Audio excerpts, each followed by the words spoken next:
So today I'm going to give you 5 recommendations for cosy fantasy reads. I'm going to start with the Baby Dragon Cafe. I've literally just made a video about the follow-up to this, which I think is a bit of a disappointment, but the Baby Dragon Cafe is quite a sweet cosy fantasy read. Someone has opened a Baby Dragon Cafe where people can take their baby dragons and get a coffee. Obviously, because they're baby dragons, there's a lot of issues and there's some money worries, and a kind of rom-com develops around her training a baby dragon and sort of falling in love with its slightly grumpy owner, sort of opening the cafe and finding love. It is quite a satisfying read.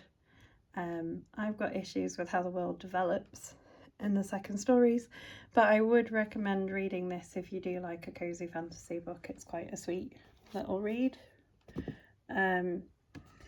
Slightly less cosy but worth checking out is this series by Lana Harper. Rise and Divine is a little bit further on into it.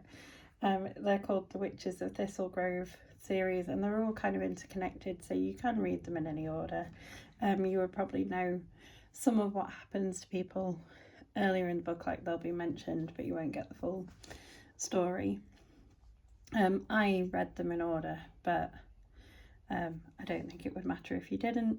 There's varying mixtures of magical families in this town that's sort of magical, and they all have slightly different powers, and at various points they need to work together to sort of solve problems. They're working together normally involves some kind of issue to do with the town and brings together some witches from like the rival families to form like a new kind of couple, so there's always an element of romance in it as well.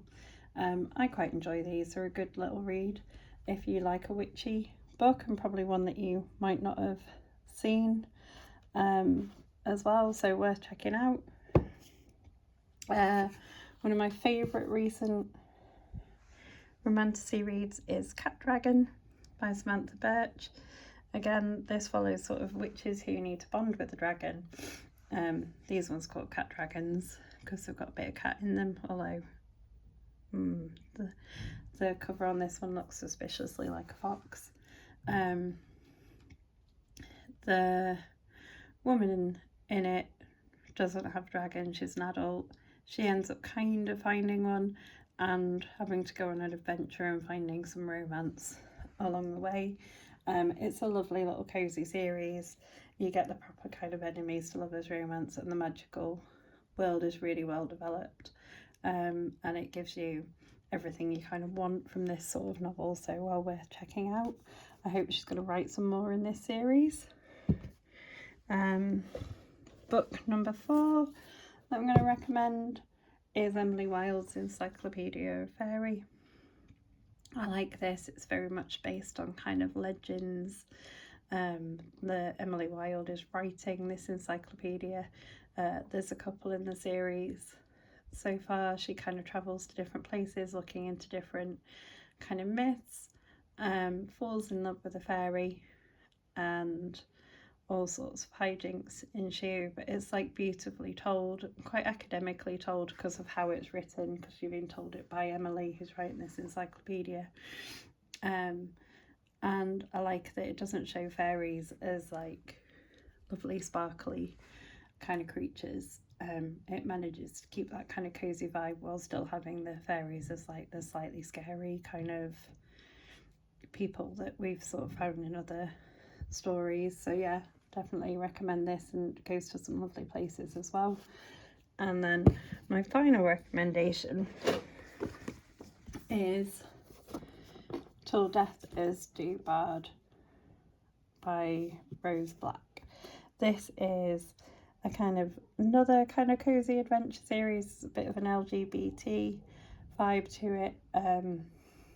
The guy in it, he's adventurer and he's married to a bard, and his husband goes missing and he has to kind of work out what has happened and try and find him, and lots of sort of various things happen along the way. It's got little bits of comedy, it's got lots of adventure. It's probably on the darker end for a cozy fantasy.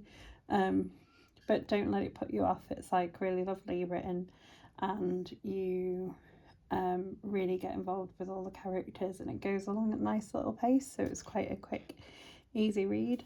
So yeah, if you're looking for some new kind of cozy fantasy recommendations, these 5 would be where I'd start.